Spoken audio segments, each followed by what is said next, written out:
You know that feeling? You've just landed in a new city, you step outside the airport, and for a second, you could be anywhere. Like, literally anywhere. If you've ever felt that, well, you're not alone. It seems like all our big cities are starting to look the same. And there's actually a name for this whole phenomenon and a really fascinating story behind it. So let's get into it. Yeah, this question, it really cuts right to the heart of what a city even is. You see that skyline, all glass and steel.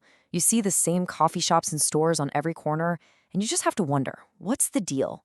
Why is everything becoming so, well, so similar? The answer, it turns out, is tied to this one really powerful concept that's reshaping our world. Okay, so the official term for this is spatial alienation. And look, that might sound a little academic, but what it really boils down to is that feeling of being disconnected from the place you live. It's more than just feeling a little out of sync. No, this is an active force, this growing divide between people and their environment. It's when your city starts to feel like it has nothing to do with your history, your culture, or even you. But here's what makes this so interesting. This whole idea, it's a total double-edged sword. It has a really dark side, but also, believe it or not, a surprisingly powerful strategic upside.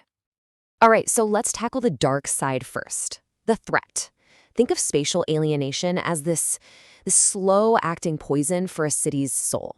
It just slowly but surely chips away at everything that makes a place feel unique, everything that makes it memorable, and most importantly, makes it feel like home. So you might be asking, how does this actually happen? Well, it pretty much breaks down into three main things. First up, you've got architectural distortion. This is when those cool historic neighborhoods, the ones with real personality, get torn down for another identical glass tower. Poof, character gone. Then there's social fragmentation. This is where the city stops feeling like one big community and starts breaking up into these little isolated islands. Gated communities, exclusive districts. They just cut the ties that hold everyone together. And finally, there's the loss of spatial memory. This one's a biggie. It's when historic places, the landmarks that tell the city's story, are either demolished or, maybe even worse, get turned into these hollow plastic tourist attractions that are completely disconnected from their real history. And this quote here, man, it just absolutely nails the final outcome. When you wipe out that visual history, you're doing so much more than just losing a few old buildings. You're literally erasing the city's autobiography, its whole story, the one written right there in its streets and architecture, just vanishes. And what's left? Just another generic dot on the global map. Okay, but here's the twist. And it's a big one.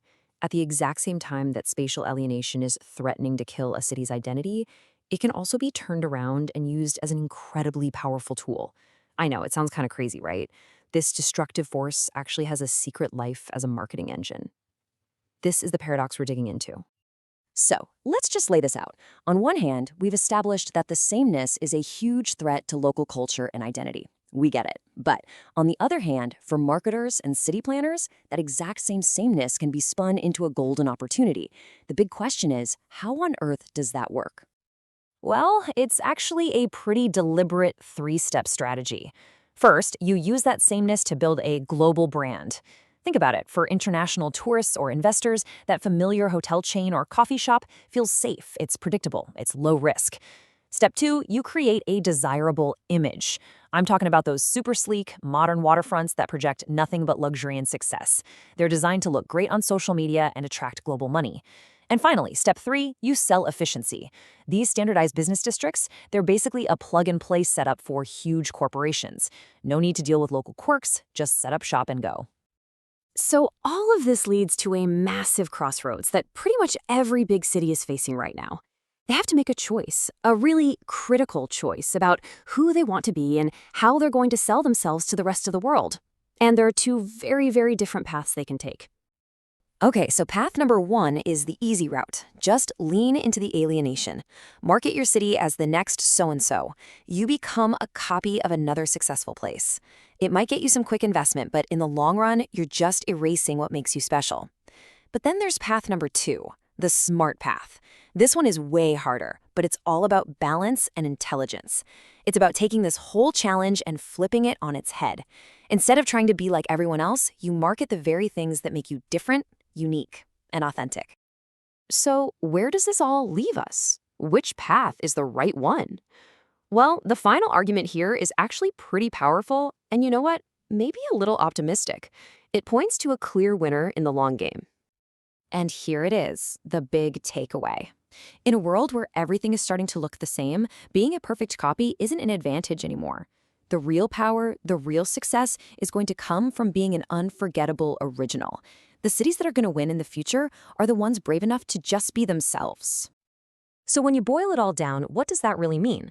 It means the future of marketing a city isn't about selling some safe, familiar package. Nope. It's about telling one unique story. And that's not just some fluffy slogan. It's the story that comes from a city's real history, its culture, its unique vibe. It's the one thing nobody else can copy. And in a world full of copies, being original, well, that's the new currency. And that really just leaves us with one final question to think about. It's one thing to talk about these big global trends, right? But it's way more interesting to bring it home. So I want you to think about your city, your town, your neighborhood. What is its unique story? What's the one authentic thing about where you live that no one else in the world can claim?